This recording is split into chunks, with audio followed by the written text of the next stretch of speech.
തലശ്ശേരിയിൽ കഞ്ചാവുമായി യുവതി അറസ്റ്റിൽ. ബംഗാൾ സ്വദേശിനി 1 കിലോയിലധികം കഞ്ചാവുമായാണ് എക്സൈസിന്റെ പിടിയിലായത്.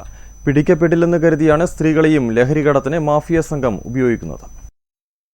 ഓണം സ്പെഷ്യൽ ഡ്രൈവിന്റെ ഭാഗമായി എക്സൈസ് നടത്തിയ റെയ്ഡിലാണ് തലശ്ശേരി TC റോഡിന് സമീപം കുടുംബസമേതം വാടകയ്ക്ക് താമസിക്കുന്ന ബാംഗ്ലൂർ സ്വദേശിയായ യുവതിയെ അറസ്റ്റ് ചെയ്തത്.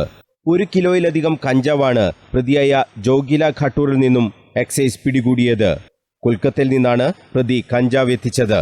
പിടിക്കപ്പെടാതിരിക്കാനാണ് യുവതിയെ കഞ്ചാവ് കടത്തിന് ഉപയോഗിച്ചതെന്നാണ് എക്സൈസിന്റെ നിഗമനം. പ്രതിക്ക് പിന്നിൽ ആര് എന്ന് കണ്ടെത്താനുള്ള അന്വേഷണവും എക്സൈസ് ആരംഭിച്ചിട്ടുണ്ട്. Koothuparamba excise circle inspector AK വിജേഷിന്റെ നേതൃത്വത്തിലായിരുന്നു പരിശോധന.